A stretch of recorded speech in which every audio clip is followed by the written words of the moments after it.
আসসালামু আলাইকুম প্রিয় শিক্ষার্থীরা, আজ আমরা ইতিহাস দ্বিতীয় পত্র পড়ব। তো তোমরা জানো যে আমরা এই ইতিহাস দ্বিতীয় পত্রের পঞ্চম অধ্যায় হিটলার ও মুসলিনের উত্থান এবং দ্বিতীয় বিশ্বযুদ্ধ চ্যাপ্টারটি গত বছর পড়েছিলাম।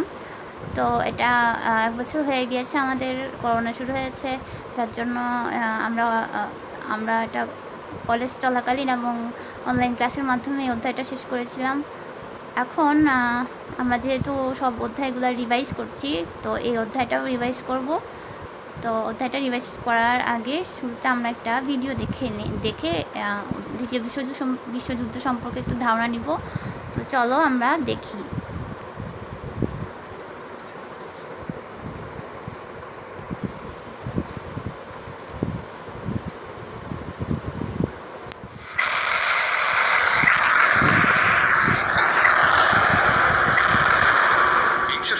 দ্বিতীয় দশকে প্রথমবারের মতো বিশ্বযুদ্ধের সাক্ষী হয়েছিল মানব সভ্যতা। 1914 থেকে 1918 সাল পর্যন্ত স্থায়ী সেই যুদ্ধকে ওই সময় প্রভাবশালীরা সব সংঘাত বন্ধের যুদ্ধ আখ্যা দিয়েছিলেন। প্রথম বিশ্বযুদ্ধ শেষে এমন রক্তক্ষয়ী ঘটনার পুনরাবৃত্তি ঠেকাতে লিগ অব নেশনস নামে একটি আন্তর্জাতিক সংগঠনও গড়ে তোলা হয়েছিল। এই সংগঠনটিকে বর্তমান জাতিসংঘের পূর্বসূরি বলা যেতে পারে। তবে ইতিহাসবিদদের ভাষ্য অনুযায়ী ওই প্রথম বিশ্বযুদ্ধের সমাপ্তি পর্বই পরবর্তী বিশ্বযুদ্ধের বীজ বপন করে গিয়েছিল, যার ধারাবাহিকতায় মাত্র 2 দশকের মধ্যেই পুরো পৃথিবী জুড়ে আবারও বিশ্বযুদ্ধের ডামাডোল বেজে উঠেছিল। সঙ্গত কারণেই এই যুদ্ধটি দ্বিতীয় বিশ্বযুদ্ধ নামে পরিচিত। এই দ্বিতীয় বিশ্বযুদ্ধটি ছিল মানব ইতিহাসে এখন পর্যন্ত সবচেয়ে রক্তক্ষয়ী যুদ্ধ।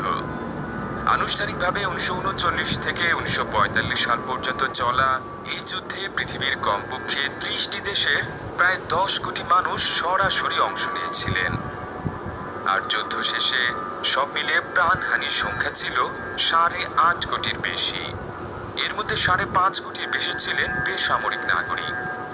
আর এই দ্বিতীয় বিশ্বযুদ্ধের সময় নাৎসিদের দ্বারা নির্বিচারে ইহুদি নিধনের কার্যক্রমটি মানব ইতিহাসের অন্যতম বিষাদপূর্ণ অধ্যায় হিসেবে বিবেচিত হয়। হলোকাস্ট শীর্ষকে জেনোসাইডে কমপক্ষে 60 লাখ ইহুদি ধর্মাবলম্বী মানুষকে হত্যা করেছিল নাৎসি বাহিনী। আজ আপনাদের এই দ্বিতীয় বিশ্বযুদ্ধ সম্পর্কে বিস্তারিত জানাবো। অবশ্য তার আগে প্রথম বিশ্বযুদ্ধ সম্পর্কে বিস্তারিত জানতে চাইলে আমাদের এই ভিডিওটিও দেখতে পারেন। সুপ্রিয় দর্শক, চলুন তবে আর কথা না বাড়িয়ে আদ্যপান্তর এই পর্বে ইতিহাসের সবচেয়ে রক্তক্ষয়ী সংঘাত এই দ্বিতীয় বিশ্বযুদ্ধ সম্পর্কে জেনে আসি।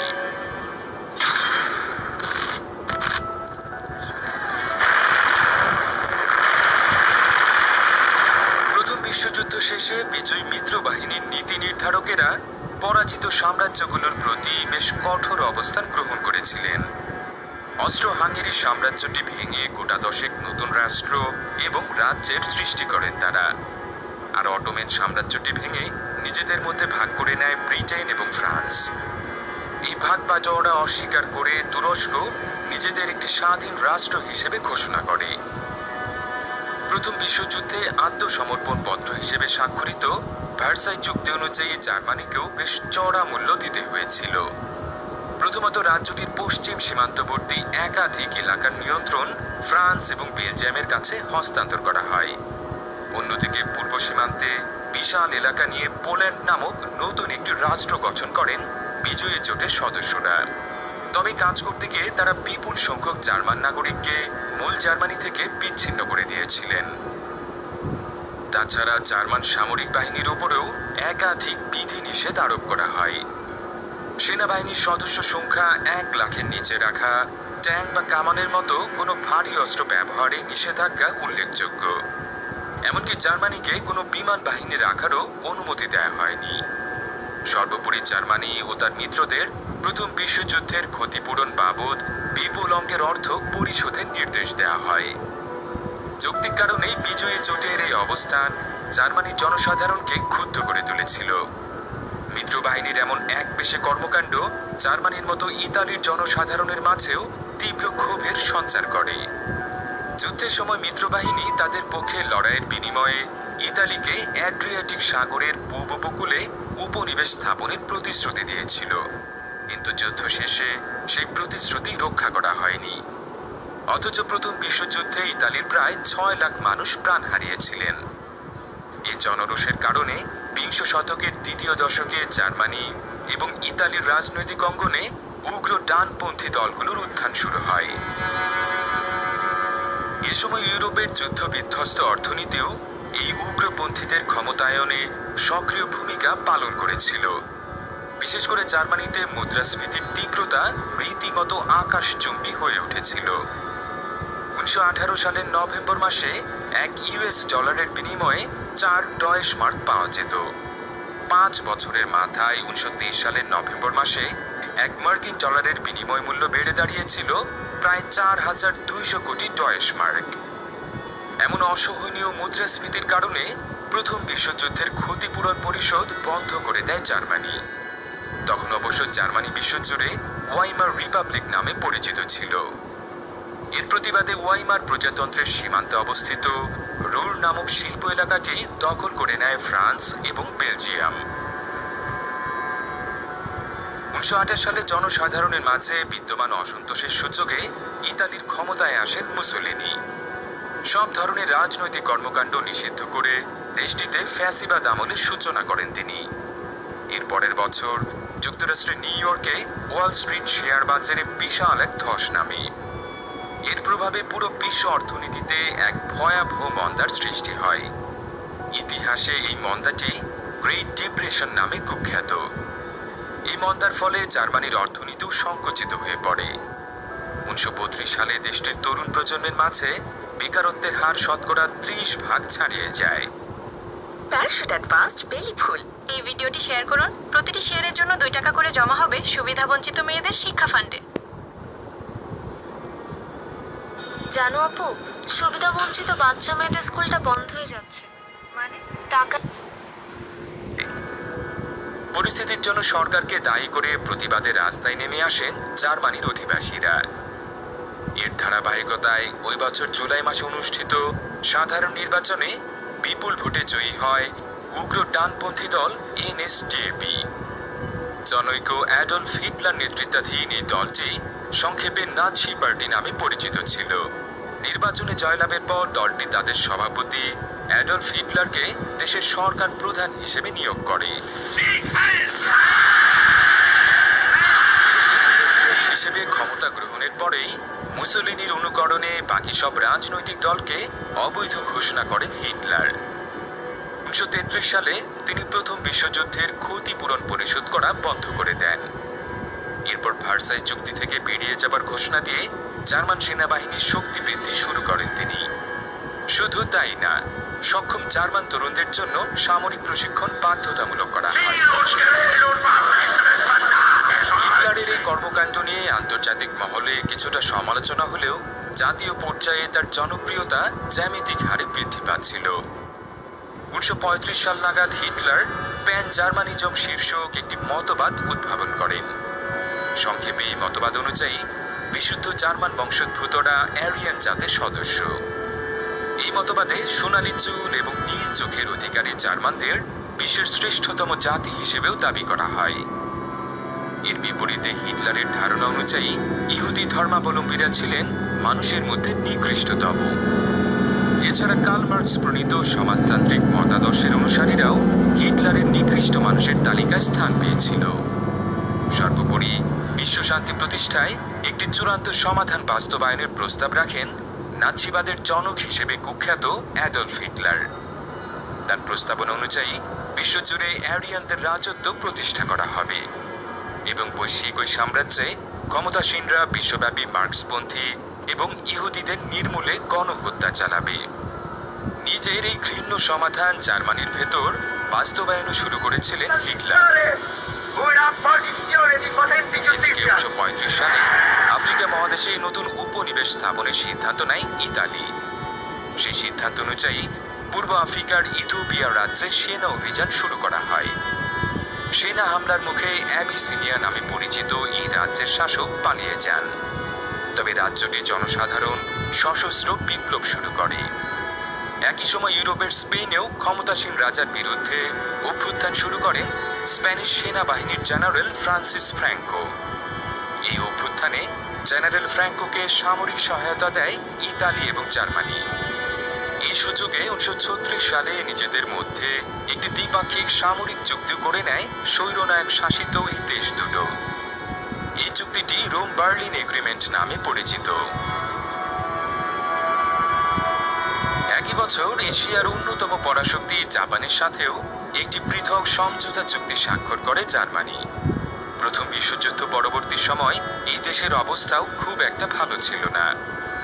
1931 সালে প্রাক্তন রুশ সাম্রাজ্যের সীমানা সংলগ্ন চীনের মানচুরিয়া প্রদেশটি দখল করে নিয়েছিল জাপানের সেনাবাহিনী। 1936 সালে চীনের রাজপন্থী এবং কমিউনিস্টদের মধ্যে গৃহযুদ্ধ শুরু হলে জাপান মানচুরিয়ার দক্ষিণেও বিশাল এলাকা জুড়ে সেনা মোতায়েন করে। 1937 সালে চীনের নানজিং প্রদেশে জাপানি সেনাবাহিনী বর্বর গণহত্যা চালায়। ইতিহাসে ঘটনাটি নানজিং ম্যাসাকার নামে পরিচিত। এতে চীনের প্রায় 3 লাখ নাগরিক জাপানি সেনাদের হাতে প্রাণ হারায়। 1938 সালে জার্মানির প্রতিবেশী অস্ট্রিয়াতেও নাৎসি পার্টি ক্ষমতা লাভ করে। এরপর তারা নিজেদের স্বাধীনতা বিসর্জন দিয়ে জার্মানির সাথে একীভূত হবার সিদ্ধান্ত গ্রহণ করে। অস্ট্রিয়ার এই কাজে হিটলার ইউরোপের আরও এলাকা দখলে উদ্বুদ্ধ হয়ে ওঠেন। বিশেষ করে প্রায় 35 লাখ জার্মান অধ্যুষিত চেকোস্লোভাকিয়া দখলে তিনি চেষ্টা শুরু করেন। শেষ পর্যন্ত 1939 সালের শুরুতে চেকোস্লোভাকিয়ার বিশাল এলাকা দখল করে নেয় জার্মান সেনাবাহিনী। জার্মানির এই আগ্রাসনের সম্মতি ছিল ব্রিটেন এবং ফ্রান্সেরও। তবে 6 মাসের মাথায় ব্রিটেন এবং ফ্রান্সের সাথে সম্পাদিত মিউনিখ চুক্তির শর্ত ভেঙে পুরো চেকোস্লোভাকিয়ায় দখল করে নিয়েছিল জার্মানি। নিজেদের দক্ষিণ পূর্ব সীমান্ত সুরক্ষিত করার পর এবার উত্তর পূবে পোল্যান্ডের দিকে নজর ফেরায় জার্মানি। প্রথম বিশ্বযুদ্ধের পর বাজেয়াপ্ত করা স্থলভাগ ফিরিয়ে দিতে পূর্ব ইউরোপের দেশটিকে আলটিমেটাম দেন হিটলার। জবাবে ব্রিটেন এবং ফ্রান্স জানায় পোল্যান্ড আক্রান্ত হলে তারা জার্মানির বিরুদ্ধে যুদ্ধ ঘোষণা করবে। একই বছর অ্যাড্রিয়াটিক সাগরের পূব উপকূলে অবস্থিত আলবেনিয়া দখল করে নেয় ইতালি। আর মঙ্গোলিয়ার সাথে সীমান্তে বিবাদের জের ধরে সোভিয়েত ইউনিয়নের বিরুদ্ধে যুদ্ধ শুরু করে জাপান। ওই যুদ্ধে পরাজিত হবার পর নিজেদের পশ্চিমমুখী সম্প্রসারণ বন্ধ করে দক্ষিণে নতুন উপনিবেশ সৃষ্টিতে মনোনিবেশ করে পূর্ব এশিয়ার এই দেশটি। অবশেষে 1939 সালের 1 সেপ্টেম্বর কোনো পূর্ব ঘোষণা ছাড়াই পোল্যান্ড আক্রমণ করে বসে জার্মান সেনাবাহিনী। প্রতিশ্রুতি অনুযায়ী এর প্রতিক্রিয়ায় জার্মানির বিরুদ্ধে যুদ্ধ ঘোষণা করে ব্রিটেন এবং ফ্রান্স। এই যুদ্ধে জার্মানি সম্পূর্ণ আনকোড়া একটি সমর কৌশল প্রয়োগ করে। ব্লিটজক্রিগ শীর্ষক এই কৌশলে ট্যাঙ্ক এবং অন্যান্য সাঁজোয়া যান ব্যবহার করে শত্রুপক্ষের প্রতিরোধ রেখা খুব দ্রুত ভেঙে ফেলা হয়। তারপর দুপাশের শত্রুকে আলাদাভাবে ঘিরে ফেলা হয়। জার্মানির অভিনব এই সমর কৌশলের মুখে পোল্যান্ডের সামরিক বাহিনী তেমন শক্ত কোনো প্রতিরোধই গড়ে তুলতে পারেনি। জার্মানি যখন তার পূব সীমান্তে দখল অভিযানে ব্যস্ত ছিল, তখন ব্রিটেন এবং ফ্রান্সের যৌথ বাহিনী পশ্চিম দিক থেকে জার্মানির ভেতর ঢুকে পড়ার বদলে দেশটির পশ্চিম সীমান্তে প্রথম বিশ্বযুদ্ধের মতো দীর্ঘস্থায়ী সংঘাতের প্রস্তুতি গ্রহণ করে। মিত্রবাহিনীর এই ভুলে পশ্চিম পোল্যান্ড জার্মানির দখলে চলে যায়। এই সুযোগে সোভিয়েত ইউনিয়নও সেনা পাঠিয়ে পোল্যান্ডের পূর্বাঞ্চলটুকু দখল করে নেয়। পোল্যান্ডের পাশাপাশি ফিনল্যান্ডের সীমান্তবর্তী একাধিক এলাকায় সেনা মোতায়েন করে সোভিয়েতরা। সোভিয়েত হানাদারদের বিরুদ্ধে ফিনল্যান্ডের সেনাদের যুদ্ধটি উইন্টার ওয়ার নামে পরিচিত। সামরিক শক্তির বিচারে সোভিয়েত ইউনিয়ন তাদের প্রতিপক্ষ ফিনল্যান্ডের তুলনায় অনেক এগিয়ে থাকলেও আক্রমণকারীরা এই যুদ্ধে খুব একটা সুবিধা করতে পারেনি। শেষ পর্যন্ত 1940 সালের মার্চ মাসে দুপক্ষের মধ্যে শান্তি চুক্তি স্বাক্ষরিত হয়। এই যুদ্ধে সোভিয়েত ইউনিয়নের দুর্বলতার বিষয়টি হিটলারের দৃষ্টি আকর্ষণ করেছিল। এর ফলে তার মনে সোভিয়েত ইউনিয়ন দখলের তীব্র বাসনা জন্ম নেয়। একই সময় ব্রিটেন এবং ফ্রান্সের যৌথ নৌবাহিনী নর্থ সির সমুদ্র পথে অবরোধ আরোপ করে। এর ফলে সুইডেন থেকে জার্মানিতে জ্বালানি তেল আমদানি বন্ধ হয়ে যাবার আশঙ্কা সৃষ্টি হয়। জবাবে জ্বালানি আমদানির সমুদ্র পথটি নিরাপদ রাখার বাহানায় 1940 সালের এপ্রিল মাসে ডেনমার্ক এবং নরওয়ে দখল করে নেয় জার্মান সেনাবাহিনী। ওই বছর মে মাসে প্রথম বিশ্বযুদ্ধের অনুকরণে নেদারল্যান্ডস, বেলজিয়াম এবং লুক্সেমবার্গ দেশ তিনটি দখল করে নেয় নাৎসি সেনারা। এ থেকে মিত্রবাহিনীর ব্রিটিশ এবং ফরাসি সেনা কর্তৃপক্ষ মনে করেছিল প্রথম বিশ্বযুদ্ধের মতোই স্লিফেন পরিকল্পনা বাস্তবায়ন করতে যাচ্ছে জার্মানি। এই ধারণার কারণে বেলজিয়াম এবং নেদারল্যান্ডসের সেনাবাহিনীর সাথে সম্মিলিত প্রতিরোধ গড়ে তোলার সিদ্ধান্ত নেয় মিত্রবাহিনী। কিন্তু জার্মানি তাদের পশ্চিম দিকেও ব্লিটজক্রিগ রণকৌশল ব্যবহার করে। মিত্রবাহিনীর প্রতিরক্ষা পুঞ্জের দুর্বলতম স্থানে তারা বোমারু বিমান ব্যবহার করে প্রথমে উপর্যুপরি কয়েক ঘন্টা গোলাবর্ষণ করে। এরপর সেই ফাঁক দিয়ে প্যাঞ্জার ট্যাঙ্ক এবং সাজোয়াজানের বহর শত্রুপক্ষকে ঘিরে ফেলে। এভাবে ব্রিটেন, ফ্রান্স, বেলজিয়াম এবং নেদারল্যান্ডসের প্রায় 15 লাখ সেনা ডানকার্ক সৈকতে আটকা পড়েন। শেষ পর্যন্ত অবশ্য সেখান থেকে প্রায় 3.5 লাখ ব্রিটিশ এবং ফরাসি সেনাকে ইংল্যান্ডে উদ্ধার। স্প্রাইট, আগে তৃষ্ণা মেটাও। দেশ ও দশের উন্নয়নে ছোট্ট এক অংশীদার আরিফের বালতি, দেশের বালতি, দশের বালতি উদ্ধার করে নিয়ে যাওয়া হয়েছিল। 1940 সালের 4 জুন ডানকার্ক সৈকতটিও জার্মান সেনাদের দখলে চলে যায়। এরপর নাৎসি বাহিনী ফ্রান্স দখলে অভিযান শুরু করে। দেশটির রাজধানী প্যারিস অভিমুখে বিদ্যুৎ গতিতে এগিয়ে যায় জার্মান সেনারা। উত্তরে এই অস্থিরতার সুযোগে দক্ষিণ পূব সীমান্ত দিয়ে ফ্রান্সের ভেতর ঢুকে পড়ে ইতালির সেনাবাহিনী। ফ্রান্সের নবনির্বাচিত সরকার প্রধান মার্শাল বেতা দ্বিমুখী এই সাঁড়াশি আক্রমণের মুখে যুদ্ধবিরতির চুক্তি স্বাক্ষরে বাধ্য হন। কিন্তু লন্ডনে নির্বাসিত ফরাসি সেনাপ্রধান জেনারেল শার্ল দু গল এক রেডিও বার্তায় ফ্রান্সের জনসাধারণের প্রতি নাৎসি বাহিনীর বিরুদ্ধে সশস্ত্র সংগ্রাম অব্যাহত রাখার ঘোষণা দেন। মার্শাল বেতা তার অনুসারীদের মধ্য থেকে হিটলারপন্থী সরকার গঠন করে দক্ষিণ ফ্রান্সের ভিসি শহরে রাজধানী সরিয়ে নেন। আর ফ্রান্সের উত্তর এবং পশ্চিম প্রান্তে আটলান্টিক মহাসাগরের উপকূলবর্তী বিস্তীর্ণ এলাকায় নাৎসি বাহিনী তাদের নিজস্ব সামরিক শাসন কায়েম করে। এর ফলে ফরাসি নৌবাহিনীর যুদ্ধজাহাজগুলো জার্মানির দখলে চলে যায়। এদিকে উত্তর এবং পশ্চিমে এই অস্থিরতার সুযোগে পূর্ব ইউরোপের লাটভিয়া, এস্তোনিয়া এবং লিথুয়েনিয়া দেশ তিনটি কোনো যুদ্ধ ছাড়াই দখল করে নেয় সোভিয়েত ইউনিয়ন। স্পেন এবং পর্তুগাল ছাড়া ইউরোপের মূল ভূখণ্ডের পুরোটা নিজের দখলে নেবার পর 1940 সালের জুলাই মাসে ইংলিশ চ্যানেলের ওপারে ব্রিটেন দখলে যুদ্ধ শুরু করে নাৎসি বাহিনী। কিন্তু ব্রিটিশ নৌবাহিনীর শক্তি মোকাবেলায় সামর্থ্য না থাকায় ইংল্যান্ডের দক্ষিণ পূর্ব উপকূলে বিমান হামলা চালিয়েই সন্তুষ্ট থাকতে হয় তাদের। রয়্যাল এয়ারফোর্স এবং জার্মান বিমান বাহিনীর মধ্যে এই যুদ্ধটি ইতিহাসের পাতায় ব্যাটল অফ ব্রিটেন নামে স্থান করে নিয়েছে। প্রথম দিকে এই যুদ্ধে জার্মান বিমান বাহিনী শুধু মিত্র বাহিনীর সামরিক স্থাপনাগুলো লক্ষ্য করেই বোমা হামলা চালাতো। কিন্তু আগস্ট মাসে এমন একটি হামলায় ব্যবহৃত বোমাটি লক্ষ্যভ্রষ্ট হয়ে লন্ডনের উপকণ্ঠে এক জনপদে আঘাত হানে। এর জবাবে খোদ বার্লিন শহর লক্ষ্য করে বোমা হামলা চালায় ব্রিটিশ বিমান বাহিনী, যা হিটলারকে ভীষণ ক্ষুব্ধ করে তোলে। এরপর থেকে সামরিক স্থাপনার বদলে ইংল্যান্ডের বিভিন্ন শহর লক্ষ্য করেই বোমা বর্ষণ শুরু করে জার্মানি।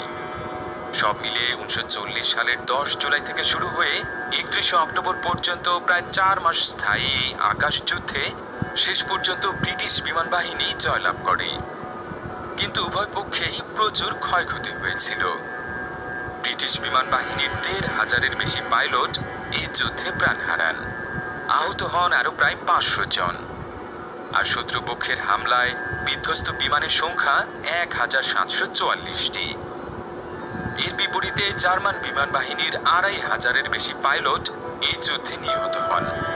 আহত হয়েছিলেন আরও 700-র বেশি বিমান সেনা। রয়্যাল এয়ারফোর্সের হামলায় তাদের প্রায় 2,000 বিমান বিধ্বস্ত হয়েছিল। তবে বিভিন্ন জনপদের উপর নির্বিচারে বোমা বর্ষণের ফলে দুই পক্ষ মিলিয়ে এই যুদ্ধে নিহত বেসামরিক নাগরিকের সংখ্যা প্রায় 15,000, আর আহত হয়েছিলেন আরও 20,000-এর বেশি মানুষ। অবশেষে 1940 সালের সেপ্টেম্বর মাসে জার্মানি এবং ইতালির এই সামরিক জোটে হাত মেলায় এশিয়ার পরাশক্তি জাপান। এই ত্রিদেশীয় জোটকে অক্ষ শক্তি নাম দিয়েছেন ইতিহাসবিদরা। বিস্ময়কর ব্যাপার হলো, একই সামরিক জোটে থাকলেও জার্মানি এবং ইতালি সম্পূর্ণ ভিন্ন দুটি যুদ্ধে জড়িয়ে পড়েছিল।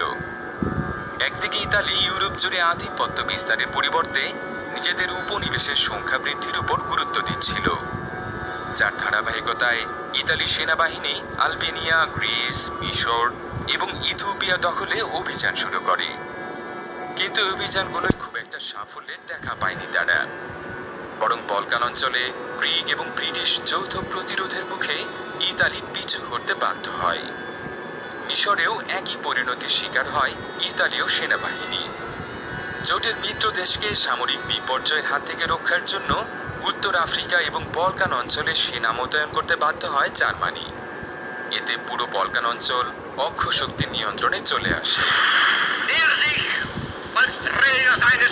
1941 সালে জার্মান স্বৈরশাসক অ্যাডলফ হিটলার তার সেনাবাহিনীর জন্য নতুন একটি লক্ষ্য নির্ধারণ করেন। সোভিয়েত ইউনিয়ন দখলে সেই লক্ষ্য বাস্তবায়নে অপারেশন বারবারোসা নামক একটি অভিযানের পরিকল্পনা গ্রহণ করা হয়। অপারেশন বারবারোসার মূল উদ্দেশ্য ছিল সোভিয়েত ইউনিয়নের বিস্তীর্ণ স্থলভাগ দখল এবং সেখানে জার্মান বংশোদ্ভূতদের স্থায়ী বসবাসের ব্যবস্থা করা। এই লক্ষ্যে জার্মান সেনাবাহিনী 1941 সালের 22 জুন সোভিয়েত ইউনিয়ন দখলে অভিযান শুরু করে। জেনে অবাক হবেন, ওই দিনটি ঠিক 129 বছর আগে 1812 সালের 24 জুন ইউরোপের আরেক সেনাপতি রাশিয়া দখলের চেষ্টা করেছিলেন। অনেকেই হয়তো বুঝে ফেলেছেন, এখানে ফরাসি সেনাপতি নেপোলিয়ন বোনাপার্টের কথা বলা হচ্ছে। ওই অভিযানে নেপোলিয়নের সাথে থাকা প্রায় 9 লাখ সেনার মধ্যে 6.5 লাখের মতো নিহত হয়েছিল। বলাই বাহুল্য, রাশিয়া দখলের সেই স্বপ্ন বাস্তবায়ন করতে পারেননি নেপোলিয়ন। উল্টো এই অভিযানের ক্ষতি পুষিয়ে উঠতে না পারাই পরবর্তীতে এই ফরাসি সেনাপতির পতনের মূল কারণ হয়ে দাঁড়িয়েছিল। 129 বছর পর একই ভুল করা অ্যাডলফ হিটলারকেও সেই একই পরিণতির মুখোমুখি হতে হয়। এদিকে বিশ্বযুদ্ধের প্রশান্ত মহাসাগরীয় অঞ্চলে জাপানের আধিপত্য খর্ব করার জন্য দেশটির উপর বাণিজ্যিক নিষেধাজ্ঞা আরোপ করে যুক্তরাষ্ট্র। ফলে জাপানের সামরিক বাহিনীর জন্য অপরিহার্য জ্বালানি তেল এবং ইস্পাত আমদানি বন্ধ হয়ে যায়। পরিস্থিতি মোকাবেলায় মালয়েশিয়া, ইন্দোনেশিয়া এবং সিঙ্গাপুরের মতো ইউরোপীয় উপনিবেশগুলো দখলের পরিকল্পনা করে জাপান। এই লক্ষ্য অর্জনে একমাত্র বাধা ছিল হাওয়াই দ্বীপের পার্ল হারবারে অবস্থিত যুক্তরাষ্ট্রের শক্তিশালী নৌবহর। প্যাসিফিক ফ্লিট শীর্ষক এই নৌবহর ধ্বংসে 1941 সালের 7 ডিসেম্বর ওই বন্দর লক্ষ্য করে হামলা চালায় জাপানের বিমান বাহিনী। এর বদলা নিতে ব্রিটেন এবং ফ্রান্সের সাথে মিত্র বাহিনীতে যোগ দেয় যুক্তরাষ্ট্র। তবে ক্ষতিগ্রস্ত নৌবহর মেরামত করে যুদ্ধে সেনা প্রেরণের জন্য বাড়তি সময় প্রয়োজন ছিল তাদের। সেই সময়ে মিয়ানমার এবং সিঙ্গাপুর সহ দক্ষিণ পূর্ব এশিয়ার বেশ কয়েকটি দেশ দখল করে নেয় জাপান।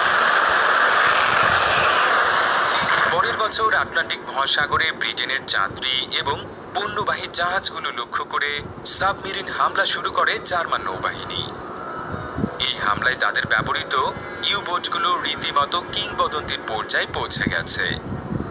1942 সালের এপ্রিল মাস থেকে শুরু হওয়া এই নৌযুদ্ধটি ব্যাটল অব আটলান্টিক নামে পরিচিত। এই মাসে যুক্তরাষ্ট্র গোপনে একটি মহাশক্তিশালী সমরাস্ত্র নির্মাণে গবেষণা শুরু করে। ম্যানহাটন প্রজেক্ট শীর্ষক এই গবেষণা প্রকল্পেই প্রথম পারমাণবিক অস্ত্র আবিষ্কার করা হয়েছিল। এই বছর জুন মাসের পর থেকে যুদ্ধের মোড় ঘুরে যাওয়া শুরু করে। 1942 সেপ্টেম্বর মাসে প্রশান্ত মহাসাগরীয় অঞ্চলের দ্বীপপুঞ্জগুলো জাপানের দখলমুক্ত করার লক্ষ্যে সম্মিলিত সামরিক অভিযান শুরু করে যুক্তরাষ্ট্র। এই বছর আফ্রিকা মহাদেশেও অক্ষ বাহিনী উপর্যুপরি পরাজয়ের শিকার হয়। মিত্রবাহিনীর প্রতি হামলায় মিশর দখলের চেষ্টায় ইতি টানতে বাধ্য হয় তারা। উত্তর পশ্চিমে মিত্রবাহিনীর হামলায় মরক্কো এবং আলজেরিয়া সহ ফরাসি উপনিবেশগুলো অক্ষ শক্তির দখলমুক্ত হয়। এই মহাদেশে জার্মানির শেষ ঘাঁটি ছিল তিউনিসিয়ায়। 1943 সালের মে মাস নাগাদ সেখানেও তারা আত্মসমর্পণে বাধ্য হয়। 1943 সালের জুলাই মাস থেকে পুরো ইউরোপ নাৎসি বাহিনীর দখলমুক্ত করার লক্ষ্যে ত্রিমুখী আক্রমণ শুরু করে মিত্রবাহিনী। পূব দিক থেকে সোভিয়েত ইউনিয়নের রেড আর্মি ইউরোপের মূল ভূখণ্ডে ঢুকে পড়ে। দক্ষিণে আফ্রিকা থেকে মিত্রবাহিনী ইতালির নিয়ন্ত্রণে থাকা সিসিলি দ্বীপপুঞ্জে অবতরণ করে। আর পশ্চিমে ফ্রান্সের কোনো উপকূলে বিপুল পরিমাণ সেনা প্রেরণের সিদ্ধান্ত নেওয়া হয়। এর জন্য ফ্রান্সের কোন উপকূল ব্যবহার করা হবে তা নিয়ে মতানৈক্যের কারণে এর বাস্তবায়ন প্রায় 1 বছর পিছিয়ে যায়। শেষ পর্যন্ত 1944 সালের জুন মাসে নরম্যান্ডি উপকূলে প্রায় 21 লাখ সেনা অবতরণ করে। অপারেশন ওভারলর্ড শীর্ষক এই অভিযানটি ইতিহাসের বৃহত্তম সেনা অভিযান হিসেবে বিবেচিত হয়। এতে অংশ নেওয়া সেনাদের অধিকাংশই ছিলেন যুক্তরাষ্ট্র, ব্রিটেন এবং কানাডার নাগরিক। মিত্রবাহিনীর ত্রিমুখী হামলায় পিছু হটতে হটতে নাৎসি বাহিনী 1945 সালের জানুয়ারি মাসে জার্মানির ভেতরে ঢুকে যেতে বাধ্য হয়। এই বছর ফেব্রুয়ারি মাসে বর্তমান ইউক্রেনের ইয়াল্টা শহরে মিত্রবাহিনীর সরকার প্রধানদের মধ্যে এক ঐতিহাসিক শীর্ষ সম্মেলন অনুষ্ঠিত হয়েছিল, যেখানে একত্রিত হয়েছিলেন যুক্তরাষ্ট্রের প্রেসিডেন্ট ফ্র্যাঙ্কলিন ডি রুজভেল্ট, ব্রিটেনের প্রধানমন্ত্রী উইনস্টন চার্চিল এবং সোভিয়েত ইউনিয়নের সর্বাধিনায়ক জোসেফ স্টালিন। এই সম্মেলনেই লিগ অফ নেশনস ভেঙে দিয়ে নতুন একটি বিশ্ব সংস্থা গঠনের সিদ্ধান্ত নেওয়া হয়। সেই সিদ্ধান্ত অনুযায়ী জাতিসংঘ তাদের কার্যক্রম শুরু করে। এ সময় মিত্রবাহিনীর জার্মানি অভিমুখে যাত্রাও বন্ধ ছিল না। এপ্রিল মাস নাগাদ খোদ বার্লিন শহরটিও সোভিয়েত সেনারা ঘিরে ফেলেছিল। মে মাসে জার্মানির চূড়ান্ত আত্মসমর্পণের 2 দিন আগে আত্মহত্যা করেন অ্যাডলফ হিটলার। 1945 সালের জুন মাস থেকে জাপানের বিরুদ্ধে সর্বশক্তি নিয়োগ করে মিত্রবাহিনী। জুলাই মাসে দেশটির সরকারকে নিঃশর্ত আত্মসমর্পণের আলটিমেটাম দেওয়া হয়। এই আলটিমেটাম প্রত্যাখ্যান করায় আগস্ট মাসে জাপানের হিরোশিমা এবং নাগাসাকি শহরে 2টি পারমাণবিক বোমার বিস্ফোরণ ঘটায় যুক্তরাষ্ট্র। এই বিস্ফোরণে জনবহুল শহর দুটির প্রায় 2.5 লাখ মানুষ প্রাণ হারায়। বিধ্বংসী হামলার পর দিশেহারা হয়ে পড়ে জাপান। একদিকে ছিল ফের পারমাণবিক হামলার আশঙ্কা, অন্যদিকে ছিল মিত্রবাহিনী যে কোনো সময় দেশটিতে ঢুকে পড়তে পারে। এমন অবস্থায় 1945 সালের 15 আগস্ট নিঃশর্ত আত্মসমর্পণের সিদ্ধান্ত নিতে বাধ্য হয় জাপান। এরপর 2রা সেপ্টেম্বর আত্মসমর্পণ পত্রে স্বাক্ষর করে দেশটি। এর মধ্য দিয়েই আনুষ্ঠানিকভাবে সমাপ্তি ঘটে দ্বিতীয় বিশ্বযুদ্ধের। দ্বিতীয় বিশ্বযুদ্ধ যে শুধু বিপুল সংখ্যক প্রাণহানি আর ধ্বংসযজ্ঞের সাক্ষী হয়েছে তাই না, এই যুদ্ধ গোটা বিশ্বের রাজনৈতিক এবং সামাজিক জীবনে আমূল পরিবর্তনের সূচনা করেছিল। ভবিষ্যৎ বিপর্যয় সামাল দেওয়ার জন্য যেমন জাতিসংঘের সৃষ্টি হয়েছিল, তেমনি জন্ম নিয়েছিল যুক্তরাষ্ট্র বা সোভিয়েত ইউনিয়নের মতো সুপার পাওয়ারেরও। আর এই 2 সুপার পাওয়ারের মধ্যে প্রায় অর্ধ শতক ধরে চলা স্নায়ুযুদ্ধ তো দ্বিতীয় বিশ্বযুদ্ধ পরবর্তী আরেক রোমাঞ্চকর ইতিহাস।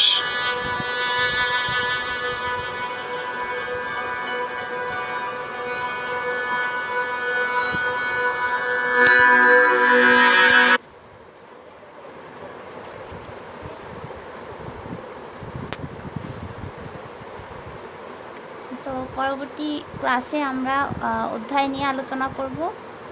তোমরা সবাই ভালো থেকো। আল্লাহ হাফেজ।